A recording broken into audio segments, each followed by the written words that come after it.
Hello all, you're very welcome to the channel today. Now, for more long-term viewers amongst you may recall a video I made some time ago about materialism and the spiritual, which this video succeeds. Since there was a heavy focus on demonstrating materialism was not physicalist in that video, but not much of a focus on dialectics, which I'll try to include more in this one. Just from the outset, be aware that I'm going to be speaking from a personal perspective today, and the conclusions I draw are my own views, which you needn't necessarily agree with to be in this space. But the points I raise, at least the premises that build up to them, should be relevant to all communists, so I hope that you find this thought-provoking at the very least. I don't want to patronise most of you who already know, and this is going over ground that I've covered before, but you always get some newcomers stuck at the basic level of not being able to reconcile Marx with religion because communists are professed materialists and religion believes in a world of the spiritual. I only want to very briefly mention this for clarity so we don't get stuck in this point with any who are unfamiliar. Material is not stuff, physical objects ready at hand to be used like the material to build something with, as we might commonly say. You have to break that association to get anywhere in this topic, and you have to think about things on a deeper level than just what semantically it sounds like. Throughout this video I'm going to be using material to refer to essence, so let's take this understanding as our starting point, okay?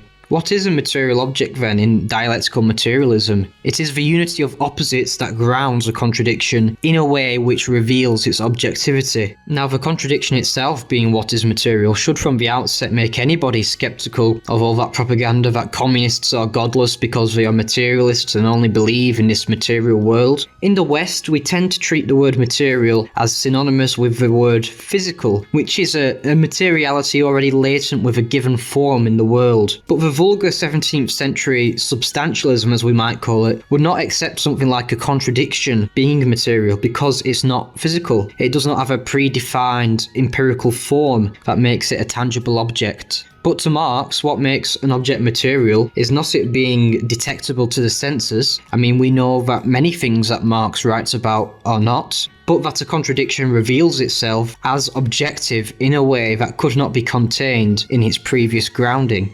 This destroys the universal state of philosophy where man is premised by thought and forms. Dialectical materialism does not just look at two objective things that happen to be in contradiction with each other. The contradiction itself is objective. The object of dialectics is neither one or the other party that are in conflict, but the essential contradiction which the parties are subjective expressions of. Materialism is not simple objectivity either, because there is such a thing as objective idealism. However, what materialism is primarily governed by is believing content to have the last say in the dialectic of content and form. Idealists believe that form has the last say, and reality is premised by these ideas and forms. To some idealists, these perfect forms can exist outside of a mind and be objective forms for everyone. However, they are still not materialists, because the distinction that makes you a materialist is whether you believe that the form is only an attempt at expressing the content, not what is content basis, which is what the idealists believe. Materialism asserts that regardless of forms and appearances, there is a material object which is content. This is what is material, not simply just something that's physical. Material as opposed to what? As opposed to the apparent and superficial. Idealism is a prejudice that tries to superimpose a narrative, a set of criteria or a definition onto reality. The idealist treats reality as if it is already premised by ideal forms, so they expect reality to already be identical to their preemptive reflexivization of it. Materiality is the content or essence. This is why a contradiction can be material, even though we can't touch or look at it or feel it necessarily. As material content cannot be preemptively known in thought and cannot have premised its own form, it is just represented by an openness to investigation without trying to presuppose a form. The West has a bias to always assume every essence is intertwined already with some appearance, i.e. a sensible or a visible manifestation or function. Reifying into form dogmatically can lead to the equivalence of things formally that are experienced unconsciously in different ways. For example, because you've made categories or forms they both fall into that don't capture the essence. Hence, the use of formal intellect and philosophy is secondary to the vaguer cultural forces. Culture affects the unconscious experience of reality and perception. Why do you think we're called culture promoters instead of ideology imposers? We don't try and give people a list of what to believe, we show them a culture, and this is how you affect people. If all this talk about contradiction is confusing, let's walk back the points I'm trying to make here a bit. When I say dialectics, for the time being, try not to think of that classic diagram of thesis, antithesis, synthesis at the moment. A better place to start with dialectics to answer the question of why we use it is not necessarily the assertion of this positive existence of contradiction, but first, I'd like you to be able to recognise and accept the inadequacy of formalism. This is a concept that I'll be stressing throughout this video, as you may already be gathering, so just let that sink in and you'll hear it coming up again and again. Dialectics says that we cannot subject our understanding of reality to the identity of self-same terms, pure formal consistency which is impossible to achieve. It begins with a negation of formalism and this static mechanical outlook of reality, which views reality as not interconnected but fundamentally separated and formally consistent. To understand the contrast between the Anglo or Cartesian and the dialectical materialist views of metaphysics, I'm going to use the example of language to illustrate it. The materialist view of language is that the meaning is what is the essential thing. The form of the string of words in which this is manifested is secondary, so the definition is how it is given form in this language example. But have you maybe noticed how many English speakers try to argue about different phenomena using these forms and definitions that we have given to try and describe things in reality as the premise? Like they debate whether China is socialist by using some Oxford Dictionary definition as a kind of checklist and then see if they can check off each point or not. It's a very odd way of processing information compared to most of the world. Many languages, aside from modern English, convey meanings in much less of an airtight way than how Standard English, vernaculars aside which are more ambiguous, attempts to do. It attempts to premise all of a meaning in the form of a word without it being affected by context or cultural associations. The full meaning that is conveyed by a word in other languages cannot be encapsulated in universal definitions anyone can read in isolation and fully get it, but can only be grasped along with some unwritten common sense in a determinate group or with a determinate addressee who is in the know, which just reading a preemptive explanation of a word's meaning cannot communicate. English tries to establish a universal meaning of a word which is self-referential, not dependent on who you are addressing, that the word would even have meaning in isolation against the void. So it completely cuts out this dialectic of mutual engagement with the definite other to construct mutual meaning instead of imposing meaning universally. So this metaphysics believes a word can have meaning without any determinate addressee, because the string of words self-contains the meaning with no need to reference another. The result is that what is deeper and unspeakable is cut out, and the meaning is reduced to the empirical sense and an object which is reducible to the senses only. And you'll see this throughout Anglo metaphysics and modernity. It first predefines an essence and superimposes that upon reality, instead of deriving an essence from interaction with reality itself. The idealist holds reality to prescriptive definitions, checking whether something meets the criteria of a definition as a checklist. I mean, leftists do this with socialism, communism, fascism, etc, etc. I mean, think of a stupid thing they say about stateless, classless, moneyless society. You've got to tick all the boxes to be called communist. But contrary to this method, the materialist derives understandings from and sees them as created by things in reality itself, from an unconscious encounter with the objective intelligible thing in reality that then we try to give a form of expression to. This content that we are interacting with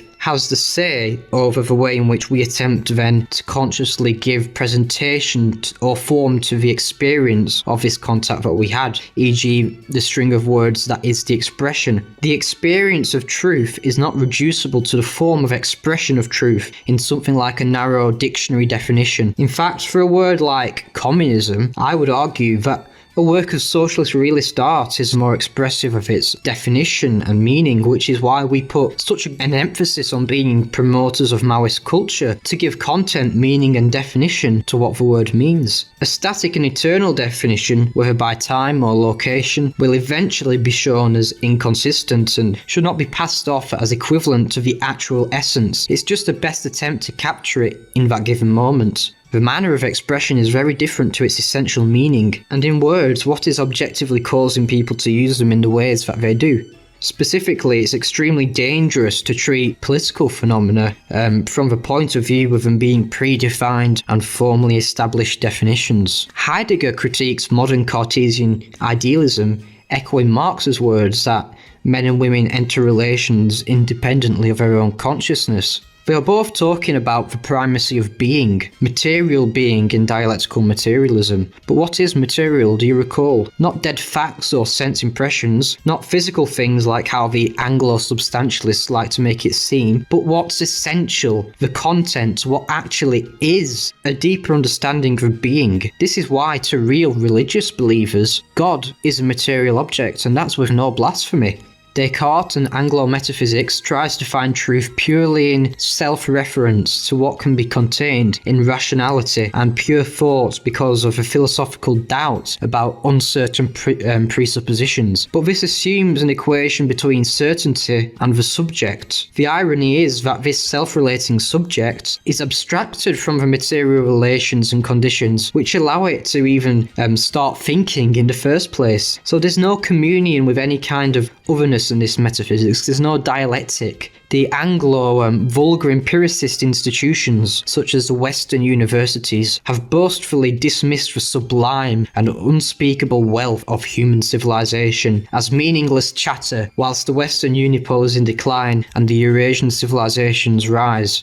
Historically in the West, the Cartesian self-referring metaphysics becoming prominent also corresponded to a decline in religious belief. With an ontology where everything is within the prideful enclosed mind of a subject, it comes with a rejection of religious faith necessarily, since such faith requires leaving the isolated self and being open to the other. Religious faith is to have humility in the face of the other, to reject the pride of thinking reality and truth is something that exists within yourself. At its heart, to be religious, you need to have this dialectical outlook. The Cartesian belief is that truth is purely enclosed and self-relating, but being doesn't exist in isolation, but in communion with others, and the final other is God to the religious believer. Faith, then, is just an openness to receive the gift of being, which does not come from within the self, but is discovered in relation to the other. However, to have such an encounter, you must recognise the existence of the other as such, which requires humility, that they really exist outside of you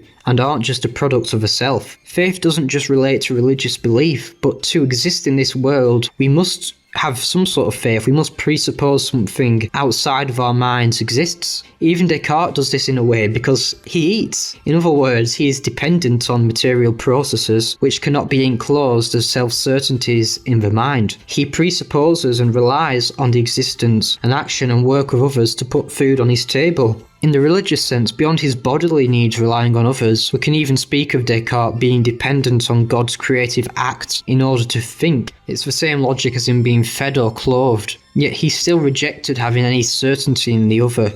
I hope you are getting the sense now that dialectic sees reality as a relational, interconnected whole. We are not disconnected, atomized individuals. Marxism as a philosophy of humanity is the understanding of mankind as a community, as a social whole with a fundamentally same nature. The scope of the science of Marxism are the relations with material production and each other.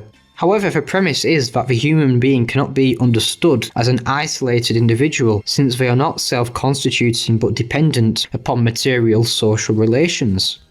The dialectical view is of a dynamic nature of matter.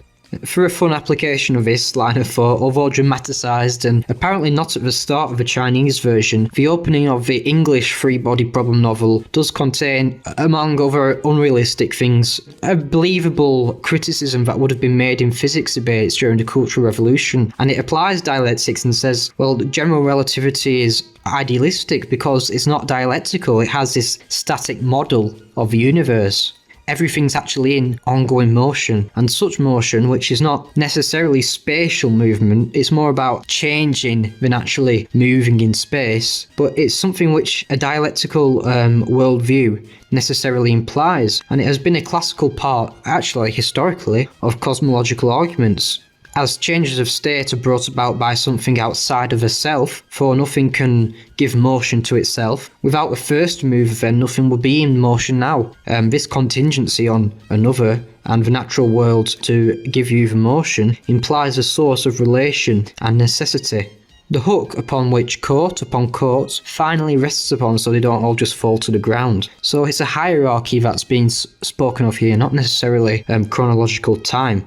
This, in the religious lens, is an original act of relation by the only being who is not dependent on another relation himself to ground the whole network of this interconnected dialectical nature. Now that's all very lofty and you can think about that in your own time, but let's step back from this high level and recall the basics of dialectics. Now we're actually ready and prepared to talk about thesis, antithesis and synthesis. We can start with a question: who is the addressee when we speak? Because if you just think about it, if you're not trying to convey meaning to something else, to the other, why speak? There are a few other forms of speech which are not communicative but are orders. If you're not receiving something from the other and you're certain about what you say regardless, you're exacting a result, like with commands such as SOS or Mayday, but it isn't a dialogue. But if you're in a dialogue, the addressee tells you something that you didn't know before you started engaging with them. For a Platonic dialogue, it is assumed that you'll be told something which couldn't have premised your original speech. What the other returns to you could not have premised the material causal reason of why you made your first assertion. Something that was not part of the input that led to your output is given back to you by the other. Through this structure, Plato developed his philosophy, and constructive outputs are reached that can't be through a monologue with no response. Dialectics means movement, where everything enters into contradiction with its own conditions of existence in a way that can't be preemptively defined or contained in the form itself. So here it relates again to the inadequacy of formalism. The Anglo-metaphysical view of language, where the meaning of a word is fully self-contained within the definition, means that the speaker is fully certain of what is being said without reference to any other. In a dialectical view, what you are trying to say yourself, your own truth, can't be understood internally, and it can only be revealed against otherness. It is otherness that gives rise to the possibility and necessity of speech, and this otherness isn't contained within the original speech. Only another can reveal the truth of the inputs. The opposite discloses something about the original one.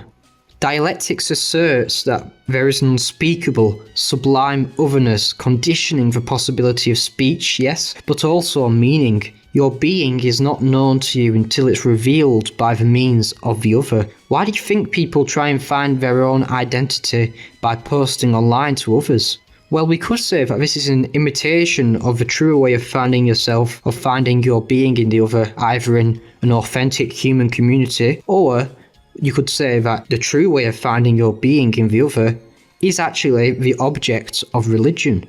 Modernity, on the other hand, and Cartesian metaphysics strives to reduce an object to a universal and self-subsisting form that premises its own existence. So it's a very different logic to this dialectical idea where the premise of the original speech couldn't have been contained in the original speech. This is like what the Anglo logic tries to do with the definitions of words, where the definition can contain the whole meaning of a word without reference to any context or culture or society. However, with a dialectical view of reality as communion, being only existing through relation, it draws attention to the Christian God, who also possesses this in his own being, since all experience, say happiness, can only exist within a community of relation to others. The Trinity uniquely possesses all of these communal relations on the highest level of God, where the version that we experience in our human communities is derivative of the original version that exists between the relations of the persons of the Trinity. This is why, in a way, that Marx is correct to identify the insight of German idealism being that man is the highest essence of man. If you have an ambiguous and non-dogmatic view, you can see that it is in this service to humanity, relation to a community, which is how we have our being. And if you're religious, you see this as modelling for community and relations in God himself. It's actually the communal religious ontology of communion that Marx is really speaking of here. Yes, maybe he's talking about communion with others and a communal ontology on the level of humanity in his own understanding, but this outlook does lend itself to an openness to the ultimate other far more than maybe the conceited Anglo-metaphysics would allow.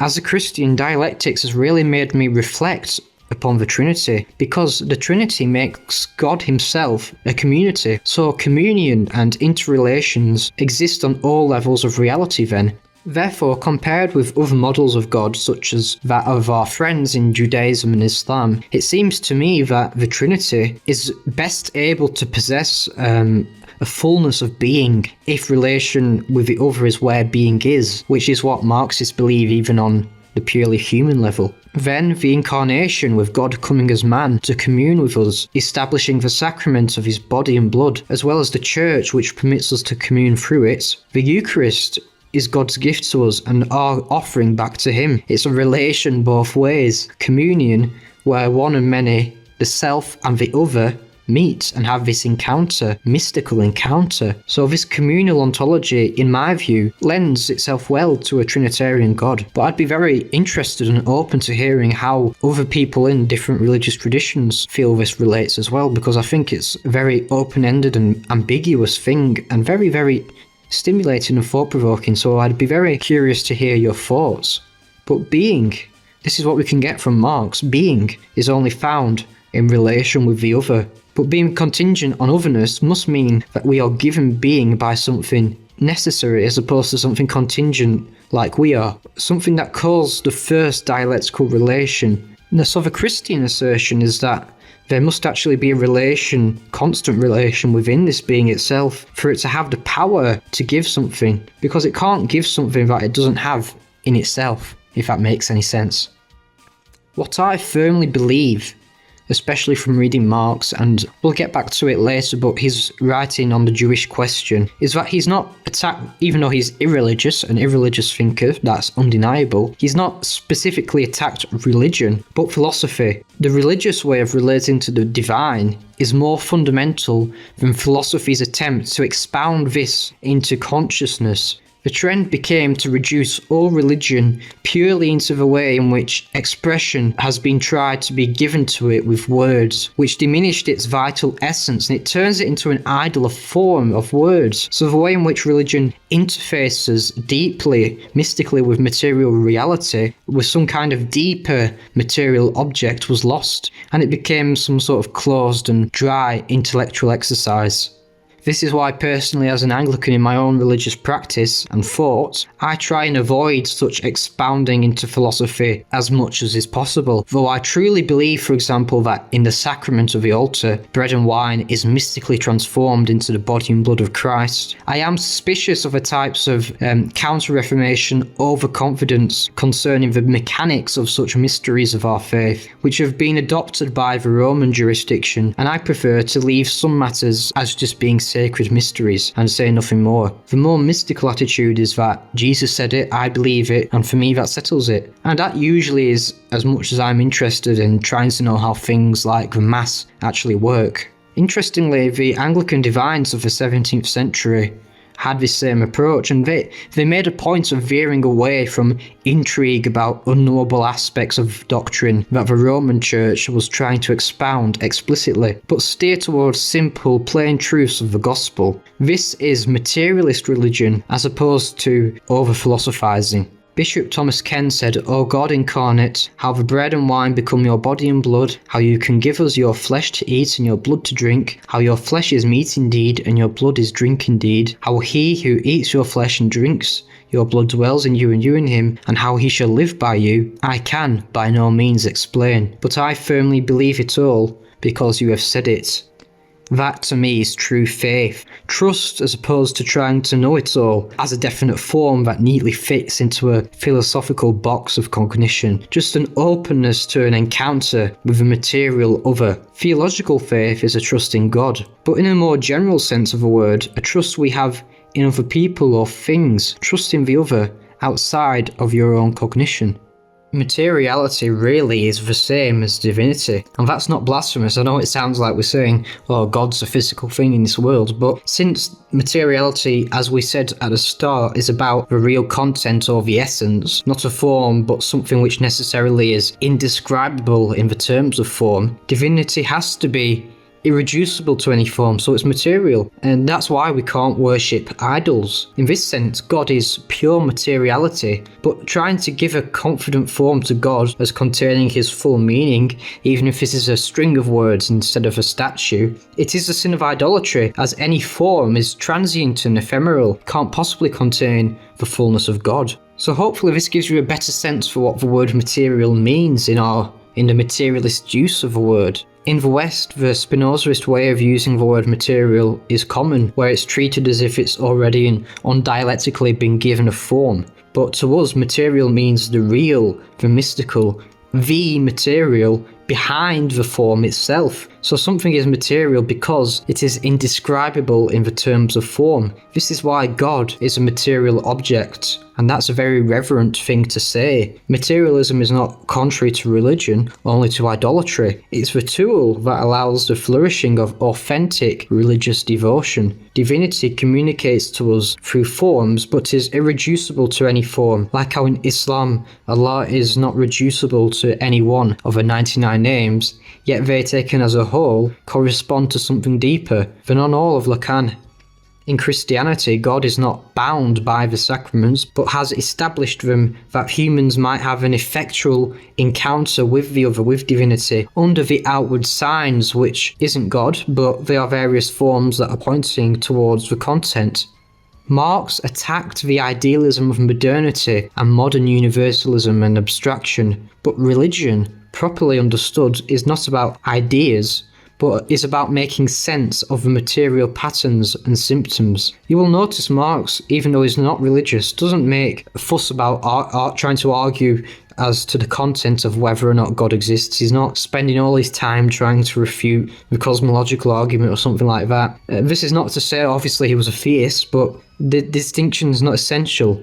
Despite his own belief or lack of belief, he regarded what at the time was going around as the young Hegelian critique of religion as idealist, because they were attacking religion itself as the ultimate form of alienation. But it was Marx, on the other hand, who said that the extent of religious alienation just represented the extent of alienation actually in the world from the capitalist mode of production. The problem wasn't religion itself. This mode of production represented the proletarianizing of people, which uprooted them from their historic means of production and subsistence that they once owned as peasants in medieval times. Marx saw that in religion we are at our most human. He called it the heart of a heartless society and the soul of soulless conditions. So religion, as it was instantiated, represented a fundamental part of our humanity, that being man's spiritual dimension. But the reason he called it the opium of the people is that presently it was isolated as just a particular category in the division of labour, satisfied one day a week to make you feel better and connected by the people who do that work, the clergy, but then you're just back to work and you forget about it all. It was treated as something that's just the work of the clergy or the monks, something that you go to on Sundays as an outlet, or indeed your hit of opium, and then you live the rest of the week in the gritty, dirty world as if this religion doesn't exist,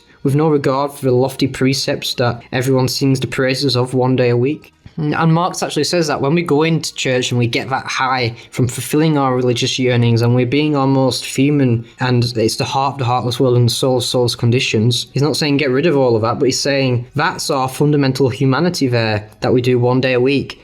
And it's bound up in religion, and there's actually a different way where we can truly implement the human basis of religion. But as it stood, we have categorized it into one sphere. And once we leave the porch of the church, it's all back to dog eat dog and all to the devil, all the beautiful things that we've celebrated for the last hour. None of it matters anymore, and we just leave it all at the altar, turn our backs on it, and we don't carry it out into the world. Everyone gathers together to give lip service to it, but it has no impact on civil society, on economic and political relations, which all proceed entirely hypocritically to the professed religious beliefs.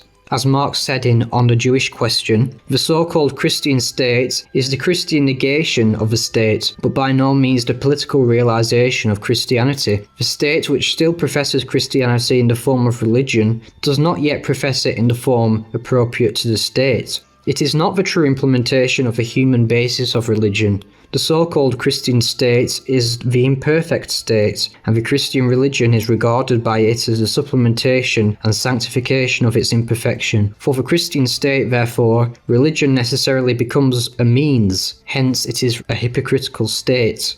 Marx, in this work, criticizes Christianity as it existed for being purely sublime and espousing all of its forgiveness, equality in the eyes of God, the universal offer of salvation, etc., etc., and representing the ideal moral lifestyle and treatment of others that this state was putting on a pedestal, but not realizing in its actual affairs. The context that you should be aware of is that in Europe during this time of a young Hegelian rejection of religion, Christianity had become associated with thought and intellect, philosophy and statehood, the higher things in life basically, which was contrasted with the grubby reality of the world, then associated with Judaism. Like in the Old Testament, God did the muddy work of creation, and then that becomes spiritual with Christianity, so Marx calls it the sublime thought of Judaism. Marx saw the way that Christianity and Judaism had become associated with these two different behaviours of man as forms of estrangement of the same fundamental humanity. This is humanity isolating the material necessities of itself and ascribing that to Judaism, and divorcing them from the higher and spiritual aspects of itself which it ascribes to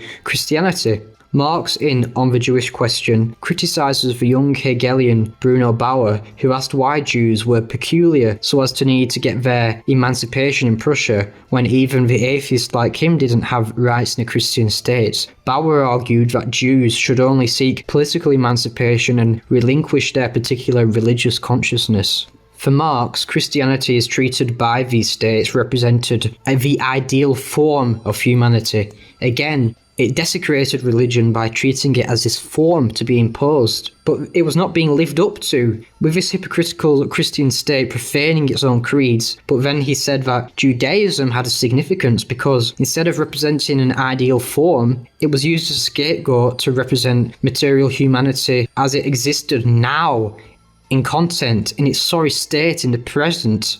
All of the dirt of humanity that the spiritual Christian state wanted to wash its hands of and dissociate with was transferred upon the Jews. I mean, just think of the anti-Semitic tropes, the money-grubbing, huckstering, greedy merchant Jews. Marx saw it as a projection of this honest material nature of mankind at the present onto a specific group.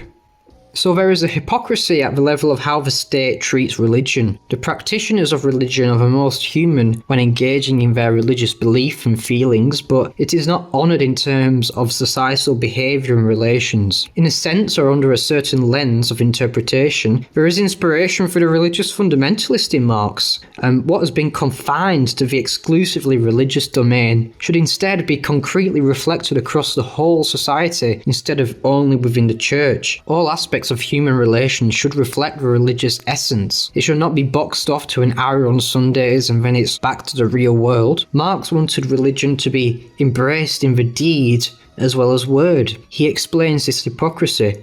The separation of the spirit of the gospel from the letter of the gospel is an irreligious act. A state which makes the gospel speak in the language of politics, that is, in another language than that of the Holy Ghost, commits sacrilege, if not inhumanized, then in the eyes of its own religion. The state which acknowledges Christianity as its supreme criterion and the Bible as its charter must be confronted with the words of Holy Scripture, for every word of Scripture is holy.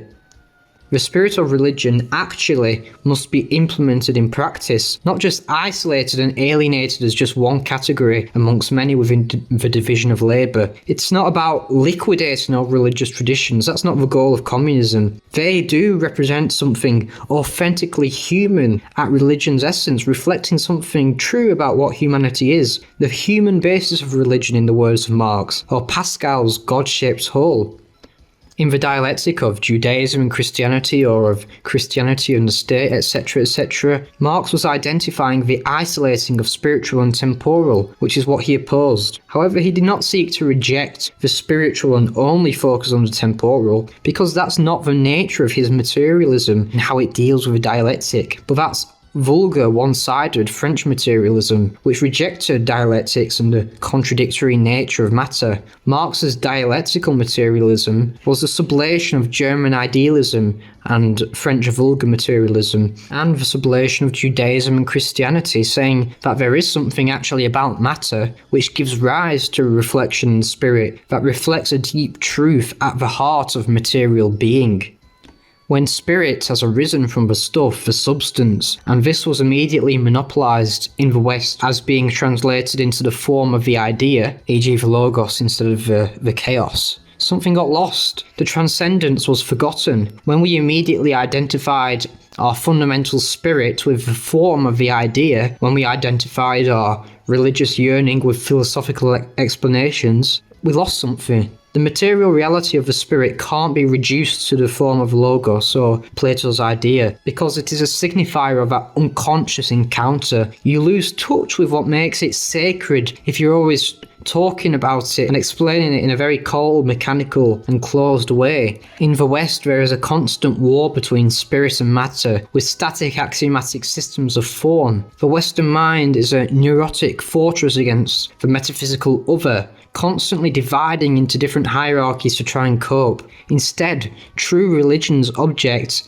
is a reverence for the real. Its object is just being, what is. Philosophy creates the most ideal form, which everything then must rationally conform to. Not only must this form be imposed upon the world, everything coming from the outside is seen as hostile, even God. This is how the organic development gets lost in the West, and why revolutions that challenge this most ideal and timeless form are very impactful and resonating. Western modernity's Cartesian metaphysics of I think therefore I am negates true religion because it reduces the whole of the divine being to the extent that you can think about it. With this pride, you cannot unconditionally obey the command of God and openly subject yourself to the true material antecedents before you, because the material being does not obey the terms of your thinking. To be a Cartesian is to arrogantly assume you know the essence already in your mind. Christ says in St. John's Gospel that before Abraham was, I am. There is a material substance of pure reality and pure existence, pure essence. The Cartesian subject rejects this, thinking that their own mind and own comprehension is superior. True revelatory religion leaves open its mysteries and wisdom for the believer. It doesn't force this dogmatic form to impose upon you. It's more mystical.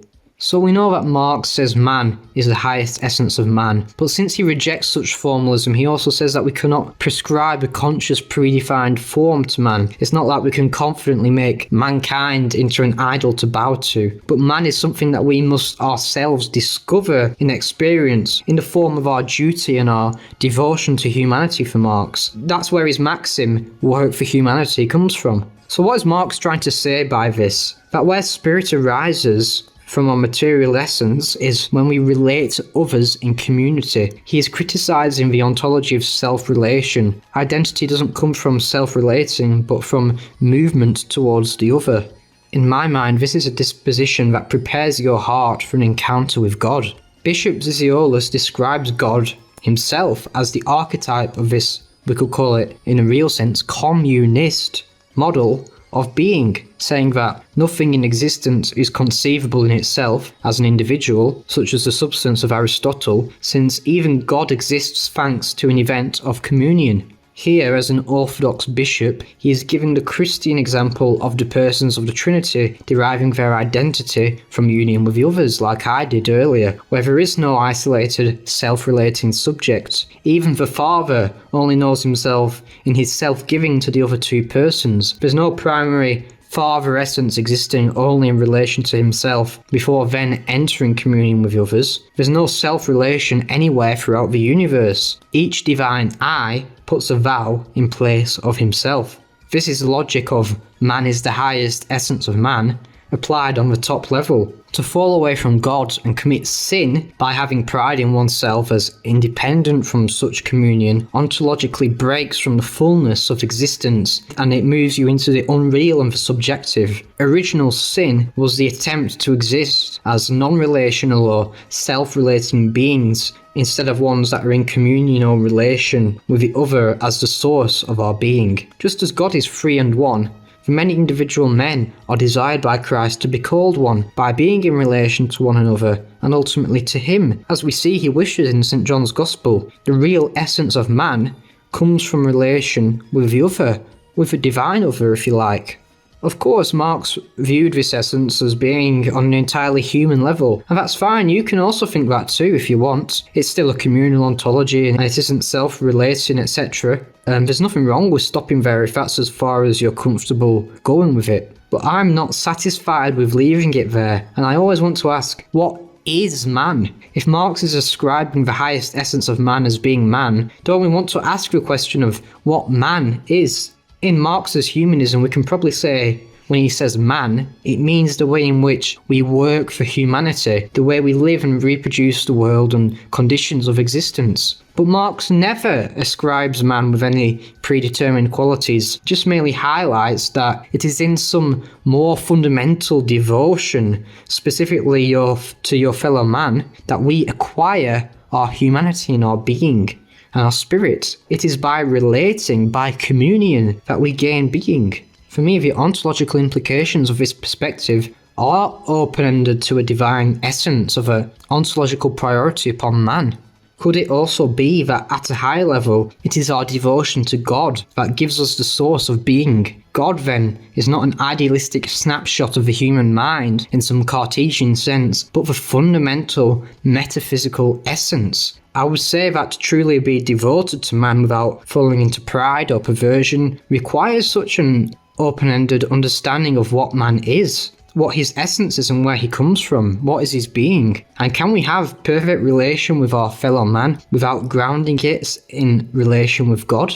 Since we manifest our devotion to God in what we do in this world, in our duty to our fellow man, Hegel preferred Christianity out of all religions, as he thought that to be really devoted to your fellow man requires some relation to the divine, which cannot be represented better than the incarnation.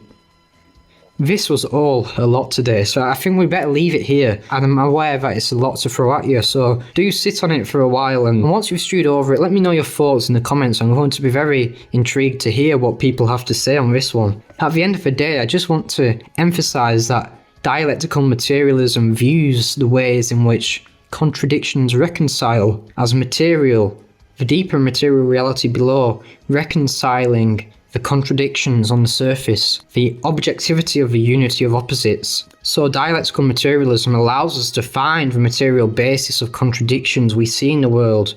The final unity of opposites is between the surface and the deeper reality, the appearance and the essence, which leads it all back to that dialectic of content and form. And in each contradiction that we analyse in this way, the materialist gives content the final say.